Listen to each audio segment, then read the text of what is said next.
Welcome to the Deep Dive. We're here to cut through the noise, get you the insights you really need. That's the goal. So today, let's talk satellite navigation.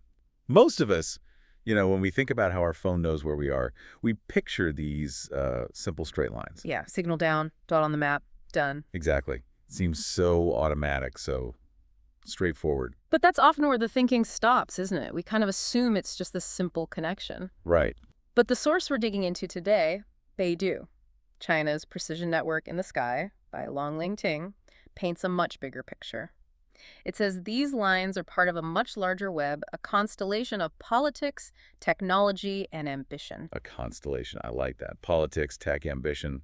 It's way more complex than just point A to point B. Absolutely. Far more intricate, more strategic than just basic communication. And in that big global web, our focus today is on what the source calls a thread unlike any other. That's Beidou, China's own satellite navigation system. So our mission is to unpack Beidou's journey, how it started, its really unique features, where it fits with competitors like GPS, and crucially, what its existence, its philosophy, means for you listening in this super connected world. And we're definitely going beyond just the tech specs, the orbits and signals. Yeah. What's fascinating with something this huge is how the technology itself isn't just functional. It's also, a reflection. A reflection of what? Of the deeper philosophies, the strategic goals, maybe even the core values of the nation that built it. So it's not just satellites. It's about sovereignty, connection. Exactly. How innovation shapes those big ideas. It really makes you think about what those systems orbiting above tell us about everything happening down here on the ground. Okay, fascinating. So let's get into it. We're drawing from Lóng Tíng's work, Beidou, China's precision network in the sky. This should shift how you think about that little map app you use every day. It really should. There's a big story behind it. All right, let's unpack this journey. When we think of global sat-nav now, we imagine these massive systems. But Beidou, how did it actually start? Was it always this big plan? Well, that's the interesting part. It's a story of starting small but thinking very big long term. Lóng Tíng tells us it began pretty modestly back in 2000. Yeah, okay. And it started as, and this is the source's description, something modest, 2 satellites offering regional coverage for China and its surroundings. Just 2. For regional coverage. Exactly. So definitely not a global competitor right out of the gate, not like GPS was by then. It was clearly framed as an experiment, a statement of intent. An experiment, so proving the concept first. Right. Laying a foundation, building up that domestic know-how, and signaling this long-term strategic goal of self-reliance in a really vital technology. That makes sense. Starting regional, learning the ropes. Yes, and the fact it was just 2 satellites shows that patient strategic approach. It wasn't about immediate global dominance. It was about capability, building technical strength, setting the stage for something much bigger. And what happened next was, well, pretty staggering, wasn't it? The speed and scale of growth. Absolutely astonishing. From that small experiment, just 2 satellites. To what it is now. Well, Lóng Tíng highlights this.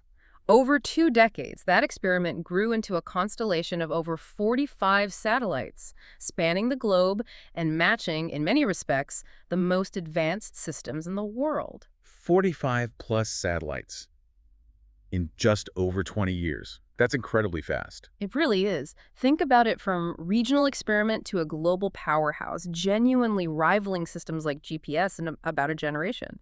That's a massive undertaking. What does that tell us? It's an incredible feat, yes, of engineering, but also, strategic planning, resource allocation, and just sustained national focus. Not just launching rockets? Oh, not at all. It takes huge investment, a massive pool of talent engineers, scientists, managers, all working together, plus the political commitment to see a decades-long project through. And it now matches the other advanced systems. In many respects, yes. That's not just a tech win. It signals a real shift in the global tech landscape, and frankly, in geopolitical influence, too. Especially when you compare it to how long GPS took to develop, starting back in the 70s. Yeah, exactly. Beidou's accelerated path really stands out. It shows this intense national drive for tech self-reliance and global presence in a critical field. Makes you wonder where else we might see that kind of speed. It certainly does. Okay, so beyond the rapid growth, the source mentioned something really distinct about how Beidou was built. Its architecture, its signature. Yes, its architecture is definitely a key signature. It sets Beidou apart fundamentally. How so? While the other big players, GPS, Galileo, GLONASS, they mostly rely on medium Earth orbit alone. Right, the standard orbit for global coverage. Correct. Beidou does something different. It layers its network, uses multiple types of orbits. Layers. Okay, tell me more. What does that involve? It's a more complex but also more resilient approach. Beidou uses 3 different kinds of satellites in distinct orbits, each playing a specific role. 3 types, not just one. No. First, you have the medium Earth orbit MEO satellites. These are the standard workhorses, like in GPS. They orbit, pretty high up, and they provide the basic global reach, essential for covering the whole planet. Okay, so MEO for global coverage. What else? Second, Beidou uses geostationary, GEO satellites. These are much higher, way up at about 36,000 kilometers, right over the equator. Geostationary, meaning they stay in one spot relative to Earth. Exactly. They orbit at the same speed the Earth turns, so from the ground, they look fixed in the sky. The source says these maintain a constant watch over fixed regions. Like a dedicated spotlight for certain areas. Precisely. Really important for providing continuous, strong signals over China and nearby regions, like having a permanent beacon overhead. Interesting. And the third layer, you said there were 3. Yes. The third type, and this is quite unique to Beidou, are the inclined geosynchronous orbit IGSO satellites. Inclined geosynchronous. Okay, how do they work?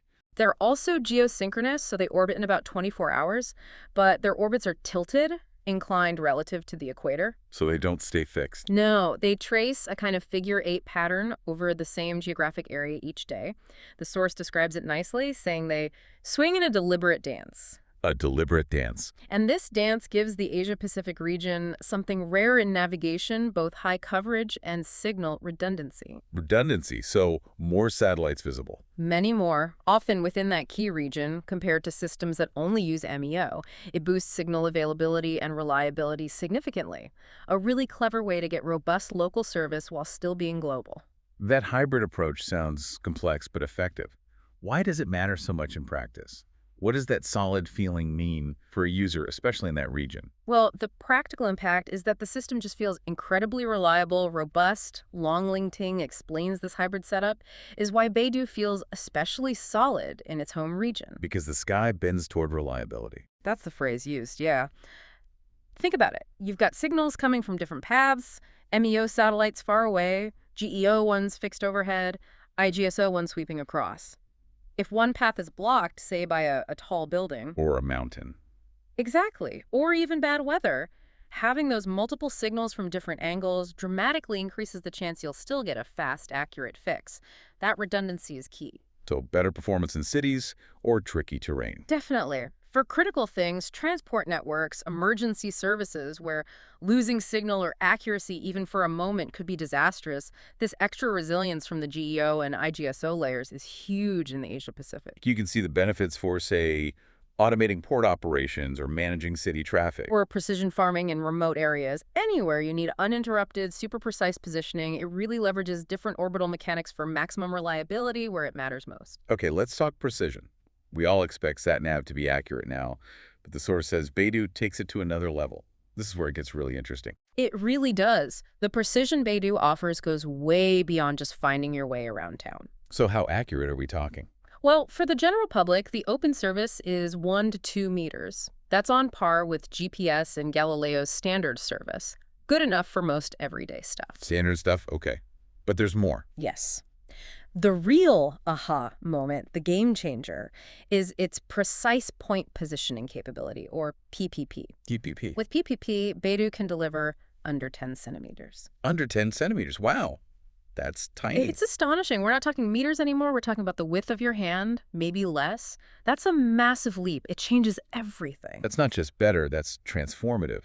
What kind of things become possible with that kind of surgical precision? Exactly. The source gives some great examples. Think about autonomous farming equipment plant seeds with surgical efficiency. So not just driving the tractor straight, but placing each seed perfectly. Precisely.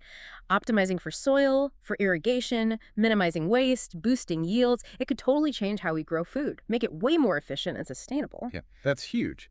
What else? Another example. It allows unmanned ships to dock without a human hand on the wheel. Docking a massive cargo ship autonomously. Yes. Imagine the accuracy needed to navigate a huge vessel into a tight berth in a busy port. Centimeter-level precision makes that feasible. Reduces collision risk, speeds up operations, maybe even allows 204/7 automated docking. Incredible. And as Lóng Tíng says, this isn't just perfection for perfection's sake. It's precision as an enabler of entirely new industries. Like what? Beyond farming and shipping? Precision construction, maybe? Building things with unprecedented accuracy? Or much finer geological monitoring for earthquake prediction? Advanced robotics in factories or warehouses? So for you listening, how could centimeter-level accuracy change your industry? It really opens up a world of possibilities. It makes current tech seem almost basic in comparison. Now, besides pinpointing location with crazy accuracy, Beidou has another feature, something the source calls the quiet extra. What's that about? Ah, yes, the quiet extra. This is genuinely unique among the major global systems. It has a built-in two-way short message service. Two-way messaging, built into the navigation system. Correct. And the key part is how it works. No cell towers, no internet, just a satellite whispering to your device, letting you send or receive text even in the most isolated places. Wow. So direct satellite texting, basically. For short messages, yes. It's low bandwidth, not for browsing the web, but for essential communication completely off-grid. Its availability in remote locations is its superpower. A satellite whispering to your device. That sounds vital in certain situations. What's the real-world impact? Who needs this safety net? It's absolutely critical for certain groups. The source calls it a safety net woven into the fabric of the sky. Think about mountaineers, high up, miles from anywhere. Right. No cell signal up there. If there's an emergency or they just need to send an update, this could literally be a lifesaver. That peace of mind, knowing you can reach out. I can see that.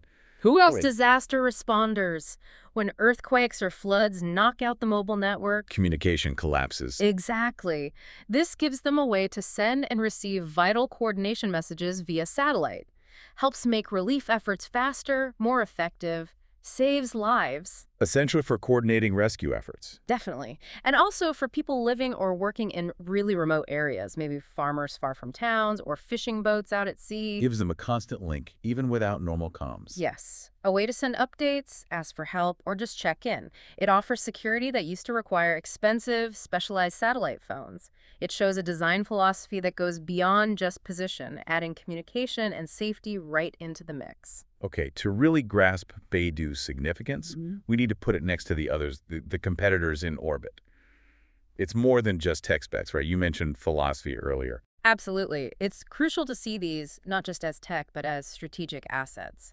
Each system, GPS, GLONASS, Galileo, Beidou, truly reflects the priorities of the nations or blocks that built them. Different goals, different ways of thinking about global influence. Precisely. Different ideas about how this kind of critical infrastructure should be run and used.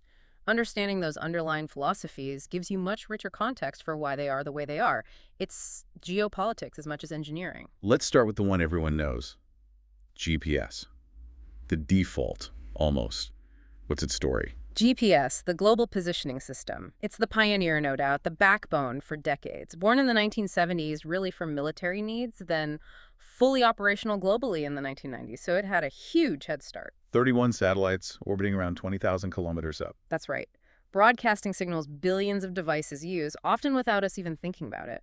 Civilian accuracy is about 1-3 meters, fine for most things. But better for the military. Oh, yes. Much higher precision for military use. Its origins are with the U.S. Department of Defense, and that's still key. And its main strength is just being everywhere. Ubiquity, exactly. As the source says, it's in your phone, your car, your airplane's navigation system, often without you even knowing. It's baked into global infrastructure, finance, everything, an invisible utility. But is still ultimately controlled by the U.S. military. Yes. Ultimately under U.S. Department of Defense control. And that, understandably, has raised concerns in some regions about dependency. Because they could, theoretically, turn it off or degrade it. That's the strategic vulnerability. So for you listening, using GPS daily, what does it mean that this essential service relies on a foreign military? It's about trust, reliability, maybe even sovereignty. Okay, dependency concerns. Yeah. Now, what about GLONASS, Russia's system? Less known, maybe. GLONASS. It goes back to the Soviet era, actually. Launched then rebuilt after the 1990s. How does it compare technically? It uses 24 satellites in medium Earth orbit, similar to GPS, but orbiting slightly lower, around 19,100 kilometers. Does that make a difference? It gives GLONASS a particular advantage in high-latitude areas like the Arctic, where GPS signals can be less reliable. Ah, so optimized for northern regions. Makes sense for Russia. Exactly. It clearly caters to their geography and strategic interests up north, shipping, resources, military ops, where reliable navigation is tough but vital. Is it global? Its reach is global, yes, but its adoption outside Russia and parts of Eurasia is relatively limited, certainly compared to GPS. Civilian accuracy is typically 2 to 4 meters. So broadly comparable accuracy, but with that specific high latitude strength. Right. It really shows how national systems get tailored for specific needs. Not a one-size-fits-all approach globally. Different priorities drive different designs. Then there's Europe's entry, Galileo, the newest one. What was their goal? Galileo became operational in 2016. It had a very clear dual aim from the start, achieving both high accuracy and civilian governance. Civilian governance. That sounds like a key differentiator. It really is. It's a direct response to worries about relying on military-run systems. And technical. It has 28 satellites, orbiting a bit higher than GPS, around 23,200 kilometers, designed for high precision. Civilian accuracy is impressive. About 1 meter accuracy to the public, and even better for paying users, as little as 20 centimeters. So its standard public service is very accurate. Yes, its open service is among the most precise available to everyone. And the civilian control aspect, how does that play out? Unlike GPS or GLONASS under military control, Galileo is explicitly managed by civilian EU bodies. This makes it a favorite for applications where accuracy and legal stability matter. Appealing to industries or governments wary of military control. Exactly.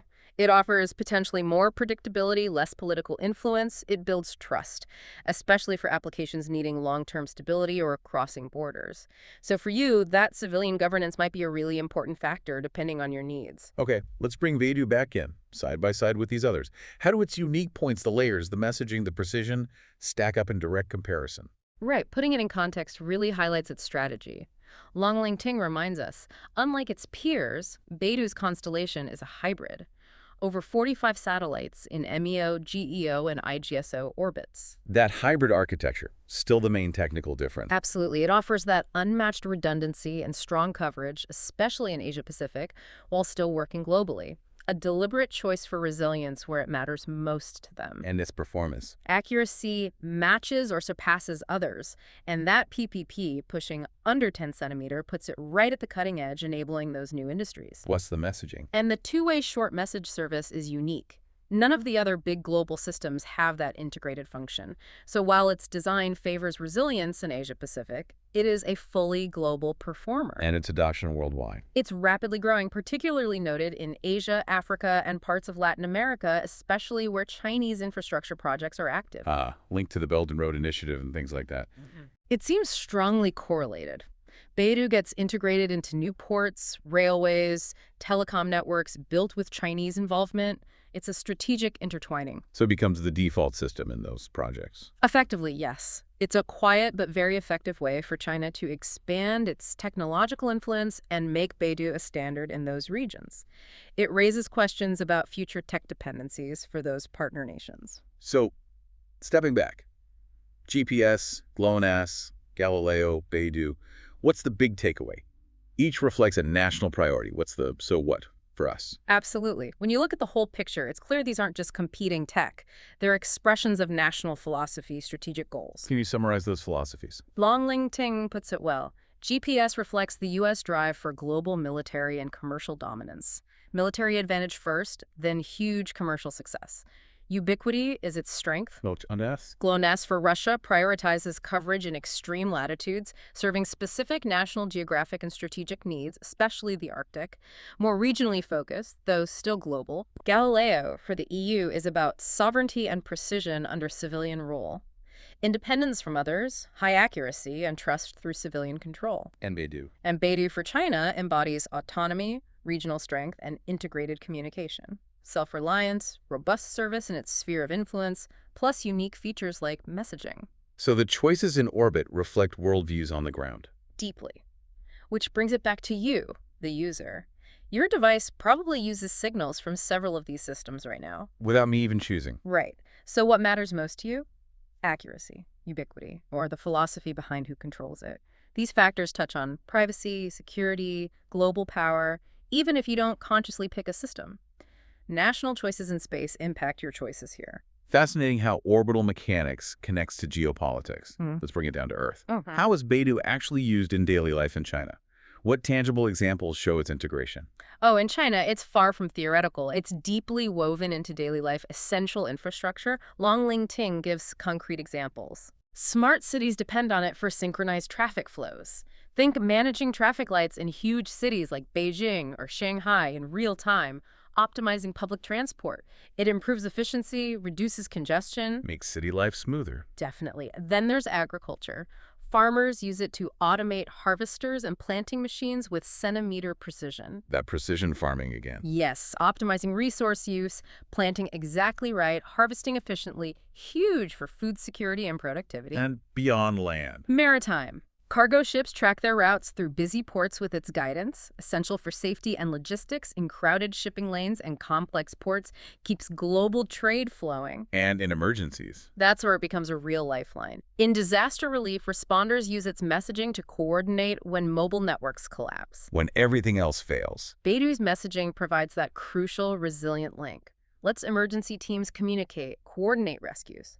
Directly saves lives. So it's not abstract tech. It's fundamental to how society functions there. Food, commerce, safety. Foundational within China, clearly. But what about the rest of us? Is Beidou influencing our lives, maybe without us even knowing? For the rest of the world, yes, it's becoming part of what the source calls a quiet shift.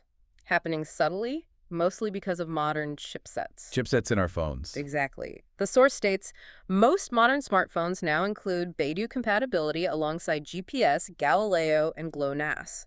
So, your iPhone, your Android phone, it likely has the hardware and software to use Beidou signals too. So my phone might be talking to Beidou right now. Your phone may already be speaking to a Beidou satellite without you realizing it. That's the key point. When your phone needs your location, it often pulls signals from multiple systems. GPS, GLONASS, Galileo, Beidou, all at once. A multi-constellation approach. Why does it do that? Better performance. More satellites visible means a faster, more accurate, more reliable fix, especially in tricky spots like cities with tall buildings or areas with interference. So I might already be benefiting from Beidou's strengths. Quite possibly. Benefiting from its unique architecture, its extra satellites, without ever selecting it or even knowing it's there. That's the aha moment. It shows how interconnected these global systems have become. Right. What started as national competition is becoming, in practice, a shared global utility, even if the control remains strategic. A silent but significant shift in how we navigate.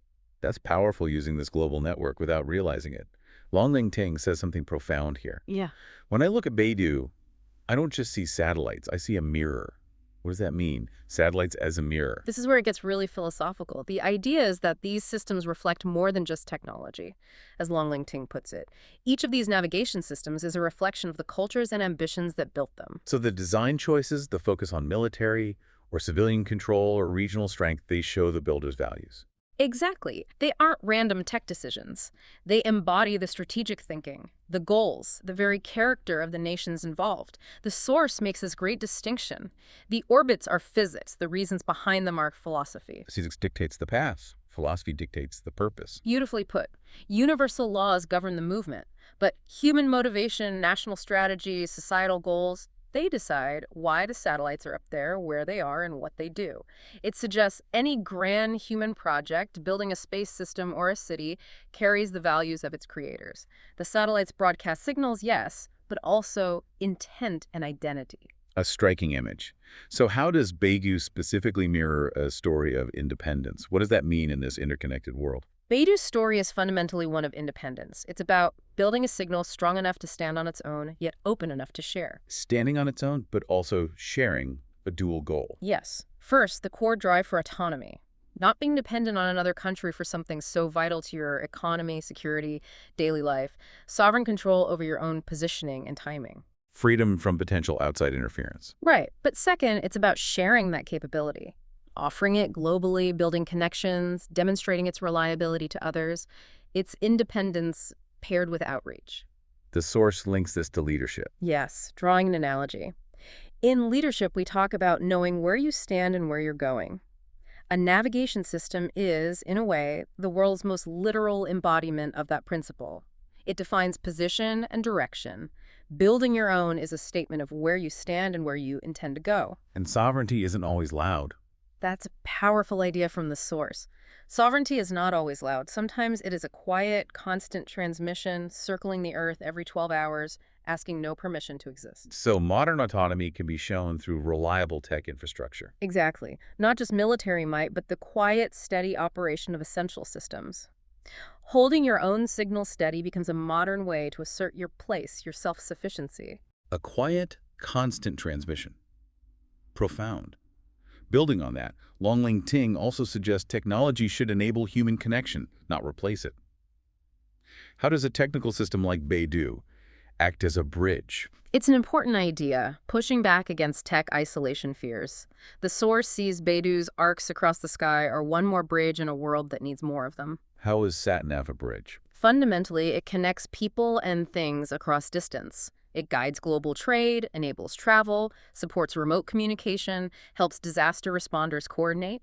By providing reliable position, and in Beidou's case, messaging, it creates pathways for interaction, aid, collaboration that wouldn't exist otherwise, especially where other infrastructure fails. So it facilitates connection, especially in tough circumstances. Yes, and then the source poses this really core question for us. The question is not whether we will use it, but how we will choose to navigate, and with whom. How we choose to navigate, Yeah. not just which system. Right. It's about conscious engagement, asking you, the listener, to think about your relationship with technology. How do the tools you use shape your interactions? Do they build bridges, foster independence, or create new dependencies? It's about the ethics and philosophy of our tech choices, navigating not just space, but our global community. Purposeful interaction. Which brings us to a really nice conclusion, linking these huge systems to our own lives. What's the final wisdom the source offers using satellites as a metaphor? Lóng Tíng uses this beautiful, evocative metaphor, satellites, as lanterns. Silent, steady, never burning out. They don't ask where we are going, they simply shine so we can find the way. Lanterns, guiding, not dictating. Exactly. Providing the means to navigate, offering clarity and consistency, but leaving the destination up to us. And this connects to our own journeys. Directly. Beidou's path is seen as not unlike our own journeys, an orbit shaped by intention, sustained by trust, and refined with every pass. Our lives, too, are shaped by our intentions, rely on trust, and evolve with experience. Circling the same truths. Yes. Seeing sovereignty, connection, precision each time, seeing them from a slightly different angle.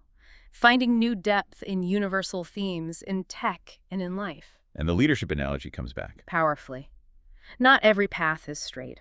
Sometimes we choose the long arc, not because it's easy, but because it brings us closer to the people who matter. So the journey, the connection, matters more than just speed or efficiency. That's the insight.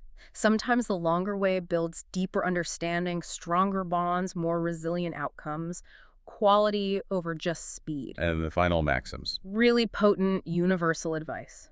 Move with purpose. Hold your signal steady. And remember, every coordinate you send out into the world is also a coordinate that leads back to you. Move with purpose. Hold your signals steady. Live intentionally. Maintain integrity and clarity in your actions and values. Be reliably understood. And that last one. Every coordinate sent out leads back to you. A deep reminder of reciprocity, responsibility. What we put out our actions, our signals, shapes our identity, defines who we are. A call for self-awareness in how we position ourselves and interact with the world. Wow, what a deep dive indeed. We started by looking past those simple straight lines of SatNav to see that larger web, a constellation of politics, technology, and ambition. And focused on Beidou, tracing its incredible rise from just 2 satellites in 2000 to over 45 now, a global player. We unpacked its unique layered architecture, MEO, GEO, IGDSO, giving it that regional strength and redundancy. Plus its amazing centimeter-level precision, enabling things like autonomous farming, unmanned shipping, game-changing stuff. And that quiet extra, the two-way messaging, a vital safety net in remote or disaster zones. Then we put it in the global positioning playbook, alongside GPS, GLONASS, Galileo, seeing each as a strategic asset reflecting national philosophy. That's GPS for global dominance, GLONASS for high latitudes, Galileo for civilian precision, and Beidou for autonomy and integrated communication. Right. We saw how Beidou is woven into daily life in China, traffic, farming, ports, disaster relief. And how, for the rest of us, it's part of that quiet shift. Our phone's likely using it already without us knowing. That was a real eye-opener. Definitely. Finally, we explored the philosophy of navigation. Satellites as a mirror reflecting their creators. Beidou's story of independence. Sovereignty as a quiet, constant transmission. And technology as a bridge, enabling connection, leading to those final thoughts. Move with purpose. Hold your signal steady. And remember, every coordinate you send out into the world is also a coordinate that leads back to you. Which leaves us all with a final thought to chew on. If what you send out leads back to you, how are your choices, your interactions defining your position in the world? How do you hold your signal steady amid all the noise and different perspectives today? Maybe take a moment sometime, check which systems your phone is using. It's a small window into your connection to this vast global network and the philosophies guiding your way. Definitely food for thought. Thank you for diving deep with us today.